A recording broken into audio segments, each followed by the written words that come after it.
Hello everyone, Anthony Wood from Searchlight Simulations here, bringing you a quick tutorial on slowing and stopping your train with the RRMods GP40-2 Phase 2.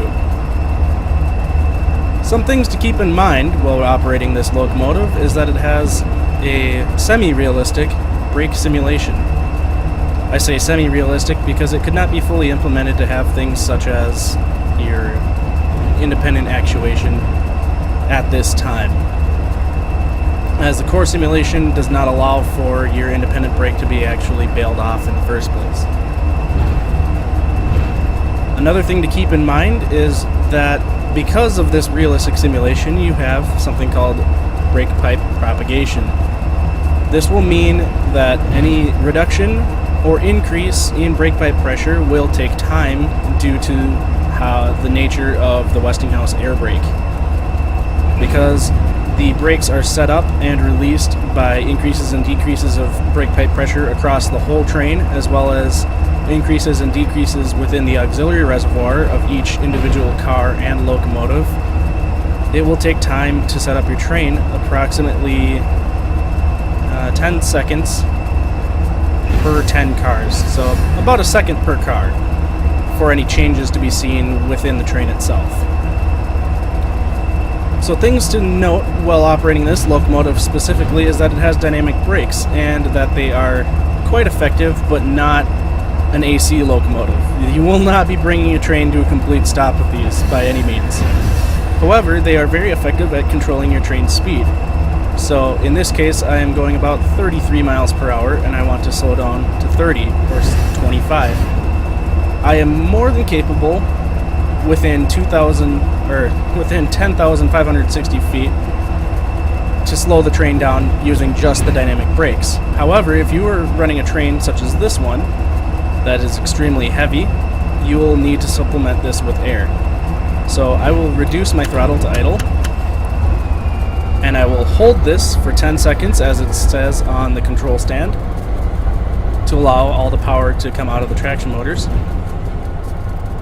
This prevents bird nesting, as it's called, for traction motors, where if you go straight from a positive voltage to a negative voltage, well, I guess it's not exactly negative voltage, where you go from a positive voltage to turning it into a generator for the resistance grids to work against, it can cause some catastrophic failures of the motor windings and everything else. So now that we have waited 10 seconds, I will move the dynamic brake controller into the position 1 control. And I observe that the ammeter is now showing some amps on the dynamic brake end.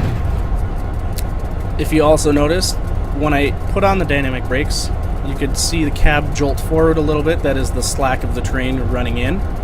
And you can see that the ammeter, or the accelerometer, excuse me, is showing some negative values. That means my train is showing some signs of deceleration due to the light dynamic brake I've applied. Now that my train is bunched up, I can apply a heavier amount of dynamic braking. Because my window is open, you can actually hear the grid blower on this locomotive spinning up in speed. And if I were to go outside, you would also visually confirm that the fan is spinning. The dynamic brake grid's fan is directly powered by the voltage being generated by the dynamic braking forces. And the higher amps that I'm developing with the dynamic brakes, the higher speed the blower is going to turn for cooling the grids in turn. So now that I'm down to 25, I may ease up off of the dynamic brakes and come out of them completely. Or if I wanted to bring my train to a stop, I would increase to what's called a balance braking position of dynamic brake 4, about 300 amps, and make a minimum brake application. You may observe your brake gauges and see that the equalizing reservoir is dropping, and it'll be about a 6-pound drop.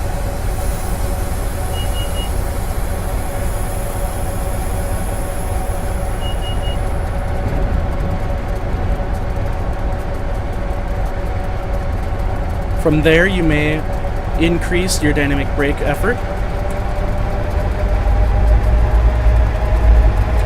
As far as position 8. That'll peak out at about 700 amps. And you will notice that the deceleration rate has increased. And if you find that that is not enough, you may increase your braking effort by reducing your brake pipe pressure in about 2 to 3 pound increments. So just lightly tap on the brake. Observe that your pressure is going down.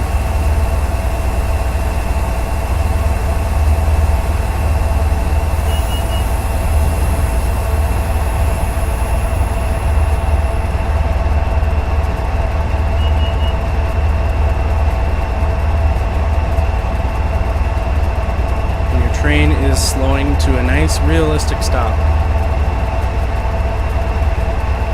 And if you find that isn't fast enough, you may further reduce your brake pipe pressure.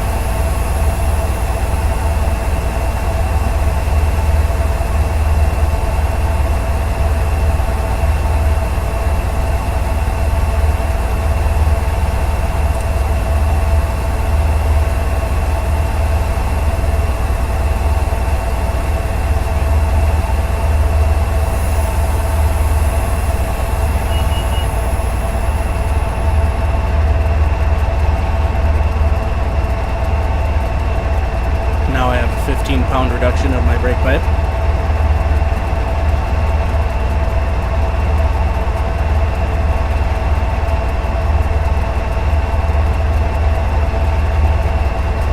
You'll find that as you go below 10 miles per hour, the effectiveness of your dynamic brakes is mitigated. So you may want to supplement your braking effort with a light application of the independent brake. This is to prevent your train from running out during the transition between dynamic braking and your locomotive independent brake.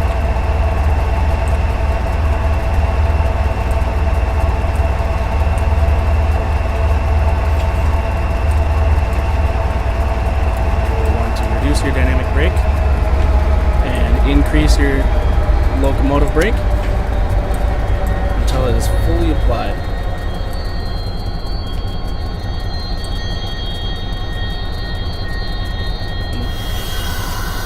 You may want to increase and decrease your independent to ensure that your wheels aren't sliding.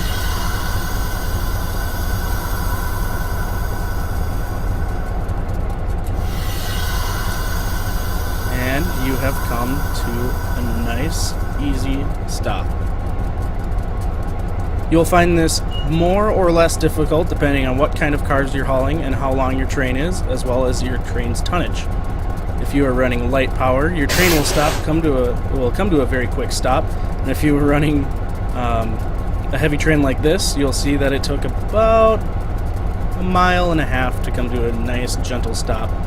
Now, if you are having an oh crap moment and you do need to stop, you may move your automatic brake all the way into the emergency position. You'll see that your brake pipe pressure is reduced very quickly, and it is also reported on the rear. Your PCS open light will be illuminated, and you have to wait about 30 seconds for that to reset, and then you can recharge your train. So thank you all for watching, and hopefully you will enjoy running your brand new GP40-2 for Railworks or Train Sim 2018.